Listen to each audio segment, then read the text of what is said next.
Episodio 3. La persecución no es un obstáculo, es el combustible. Expulsado de un territorio, Pablo se adentra más en el siguiente. El viaje de la fe se convierte en una serie implacable de escapes.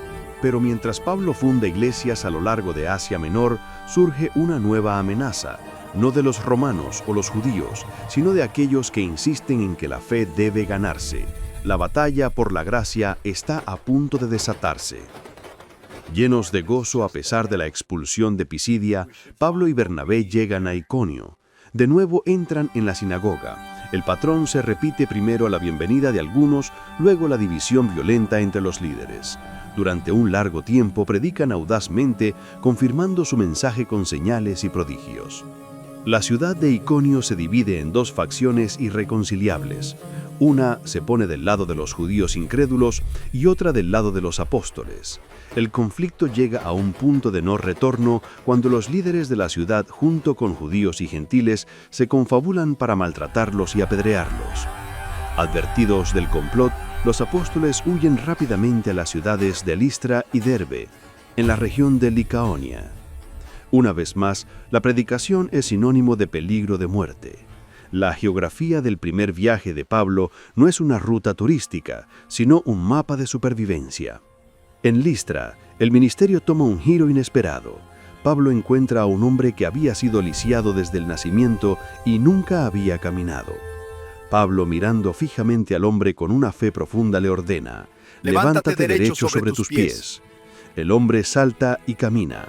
La multitud de Listra, que hablaba un dialecto local, no entiende la teología de Pablo, solo ven el milagro. Creen que los dioses griegos han descendido a la tierra.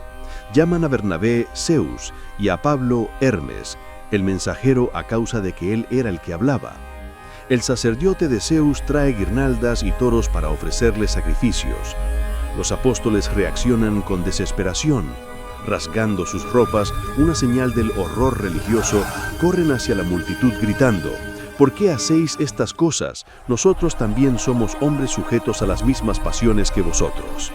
Les ruegan que se aparten de estas vanidades y se vuelvan al Dios vivo, creador de todas las cosas. Pero el peligro es inminente.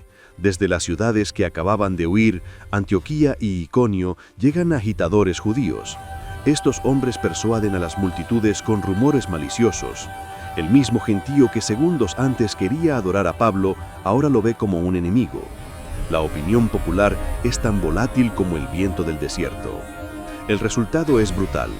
La turba lo apedrea, arrastrando a Pablo fuera de la ciudad, dándolo por muerto.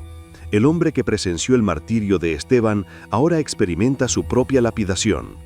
Su cuerpo yace inerte, un sacrificio derramado en la tierra. ¿Es este el final del apóstol de los gentiles apenas en su primer viaje? Mientras los discípulos se reúnen alrededor de su cuerpo, algo milagroso ocurre. Pablo se levanta.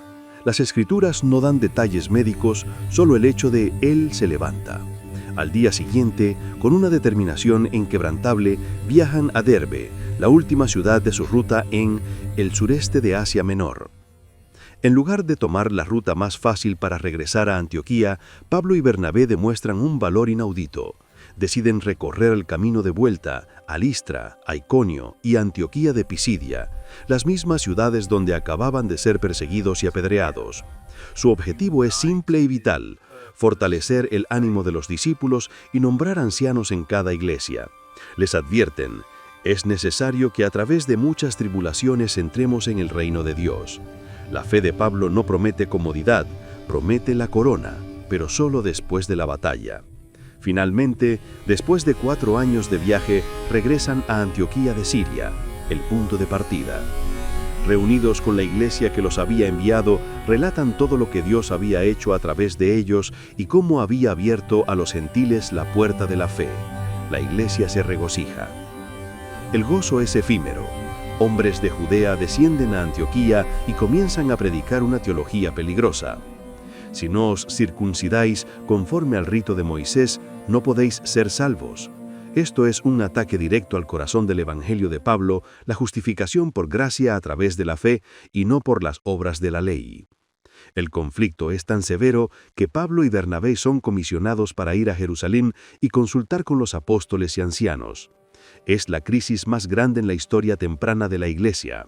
Si la ley vence, la misión de Pablo a los gentiles fracasará y la fe cristiana se convertirá en una pequeña secta del judaísmo. El debate en Jerusalén, conocido como el Concilio de Jerusalén, alrededor del año 49 después de Cristo, es encendido. Los fariseos que habían creído insisten en que los gentiles deben guardar la ley. Pablo y Bernabé dan su testimonio. Finalmente, Pedro y Jacobo, el hermano de Jesús, se ponen de pie para dar el veredicto. El veredicto se da y es una victoria rotunda para Pablo. Los gentiles no deben circuncidarse. La salvación es por gracia.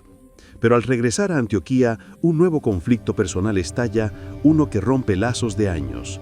El hijo de consolación, Bernabé, está a punto de separarse de Pablo por una amarga disputa. ¿Podrá Pablo continuar su misión sin su mentor?